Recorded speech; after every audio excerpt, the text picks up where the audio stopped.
What I want to share tonight is personally very difficult. And the reason it is that this issue and this presentation will be the most difficult one I've done in 26 years. I'm accustomed to giving folks bad news.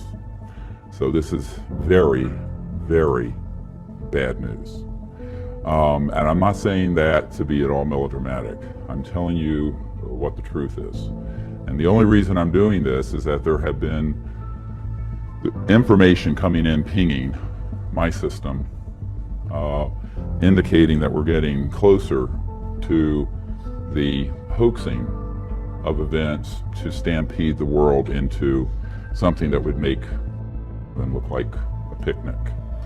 And there are a number of signs that have been mounting on this issue over the last 6 to 9 months. And I'm gravely concerned about it. My philosophy has always been an ounce of prevention is worth a pound of cure. Because if we can do what we should tonight and get the word out about this, there's a chance we can avoid what I'm going to be discussing.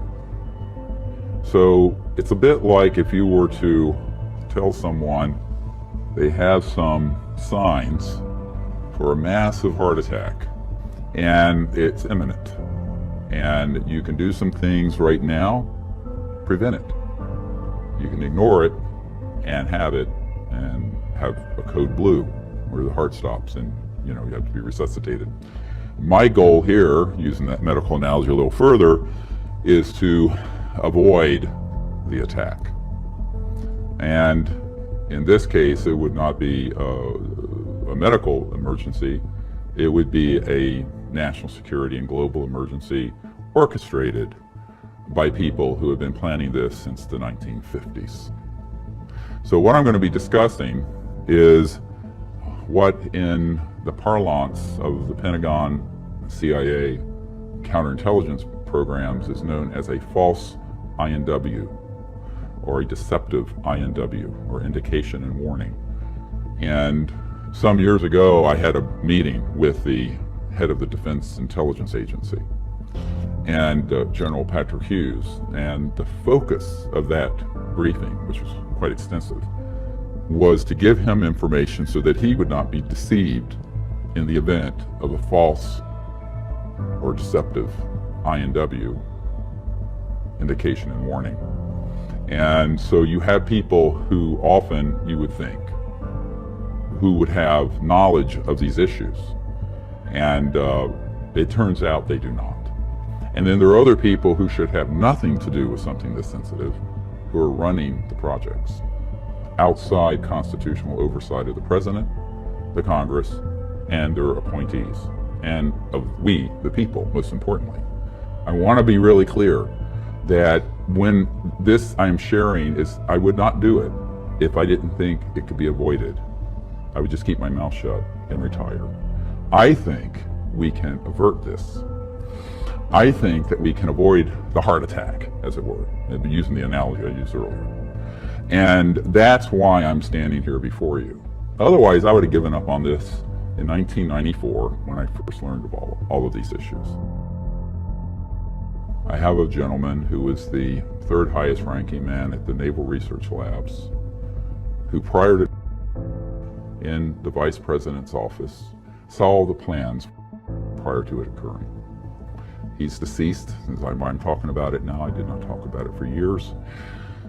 And he was told, I used to stay at my home. He said, look, I was told my wife and my children, my grandchildren would be killed along with me if I ever mentioned this. Now, the mother lode, the sort of the crown jewel of that kind of event is what has been planned assiduously since the 1950s. And that is a threat that would unite the world around a military junta, militarism, that would put all of humanity together, but against one or more extraterrestrial races. Everyone thought, well, we're going to learn that lesson in Vietnam. We forgot it. And we had Iraq. We forgot it.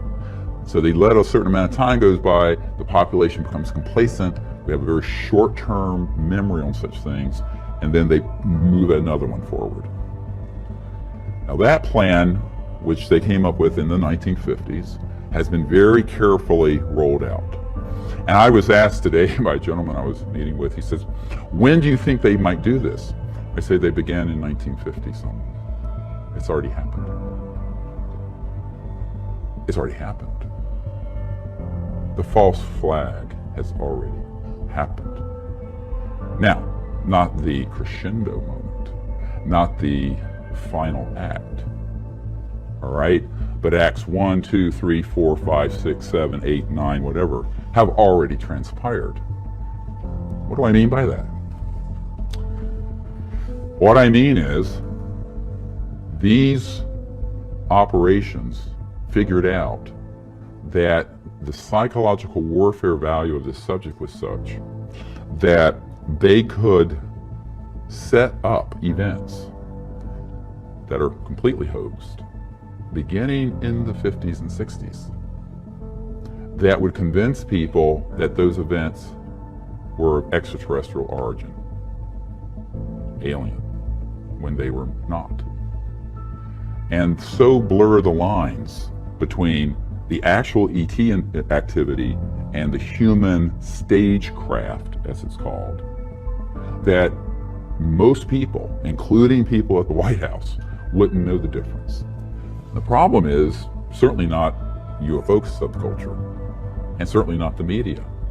No one in government I know, for the most part, has a clue. Even mid-level people, functionaries within the majority intelligence committee, MAJIC, M-A-J-I-C, that runs these operations, do not know about this. This is why Admiral Roscoe Hillenkoetter, the first CIA director when it was formed in 1947, took the place of the OSS, said in a letter that the secrecy surrounding UFOs was a threat to the national security. This is why Eisenhower said the secrecy, unwarranted secrecy is what he said, it could be a threat to our democracy and our way of life. And they were referring to this dynamic. But the problem is, in that vacuum of secrecy, extreme, illegal, unacknowledged special access projects, which is what they're called, at a compartmented level, I was talking to a gentleman today about this, at least 21 levels, compartments, past the level of the president. 21 levels.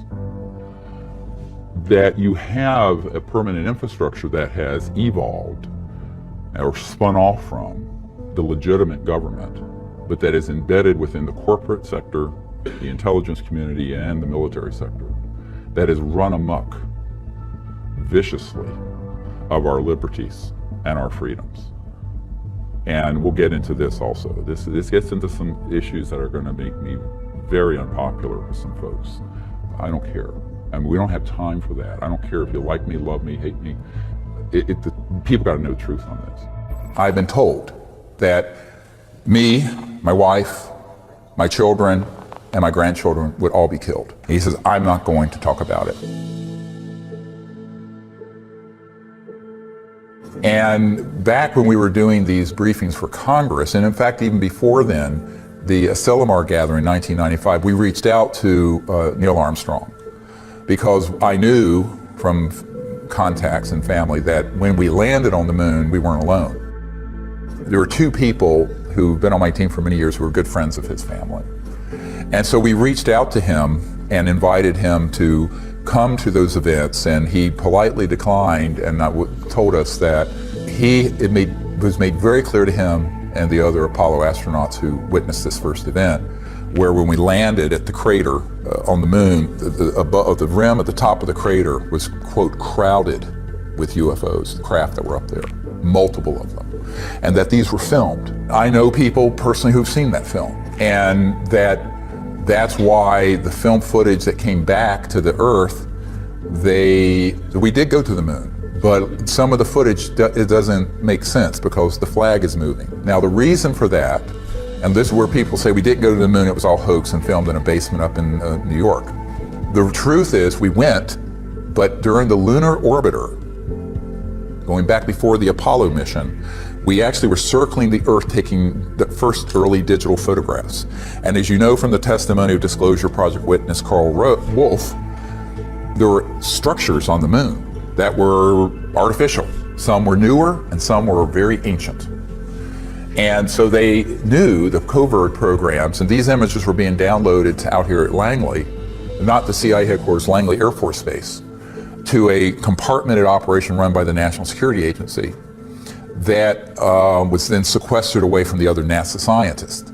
But the people running that project, the deep black people in those projects, knew that it was likely we were going to encounter something not of this world or a UFO when we landed. Therefore, they had filmed some footage that they could splice in if something started happening. So during the live transmission, if something started happening, there's a delay that went through this National Security Agency filter, and they could immediately, instantly put in. And that's why there's a couple frames where the American flag is moving. Well, there's no atmosphere on the moon, okay? Which was the one mistake they made in that whole plan. That's the telltale giveaway. Now, some people have taken that, the conspiracy theorists have said, we didn't even go to the moon. We did go to the moon. But they knew that it was likely there were going to be ETVs, extraterrestrial vehicles up there. And so when they stepped out, of course, you know, and we're approaching actually, before they even landed, they saw them. So they were already with this sort of pre-prepared film that looked very, very good, except for this one error. And so Neil Armstrong and Buzz Aldrin know for a fact. Now, Neil Armstrong said, look, you know, if I were to go forward and talk about what actually happened, I've been told, Neil Armstrong said this to us, that my wife, my children, and my grandchildren would all be killed, that they would take us out somehow, some terrible accident. And he says, I'm not going to talk about it. Now, Buzz Aldrin has just basically, he sort of had a nervous breakdown after this and was actually at an Air Force facility. I know a man that was there with him, and he confided that this is also what happened. I also know Buzz Aldrin's sister, who pulled me aside and says, yes, you're absolutely right, that is what happened, but it's not my job to out Buzz Aldrin on this. If he's ready and he's able and allowed, he will speak about it. But you have to understand, enormous pressure was put on these men never to speak about what actually happened. Now, one of the things that Neil Armstrong was overheard saying, and this was reported in Timothy Good's book, Above Top Secret, is that Neil Armstrong stated that we were essentially warned off the moon. That in other words, these civilizations did not want us going to other moons or planets to colonize them with the consciousness of nationalism and the Cold War. Because remember, the Apollo project was really a proxy for the Cold War. The United States was in a complete panic when Sputnik overtook our space program, the Soviets. And so the race to the moon was part of, and always was part of, the military competition between two huge superpowers, the old Soviet Union and the United States of America. And so when we went there, but we went there not as a peaceful world civilization, but as a competing Cold War effort that were armed with thousands of thermonuclear weapons, hydrogen bombs, pointed at each other. That was not the consciousness that the ETs want to see us going into space with. They want us going into space with the consciousness of peace and cooperation, not militarism and war. So that's sort of your, let's say if there's an entry ticket to space exploration, that's the main one. And we haven't quite reached that point, have we?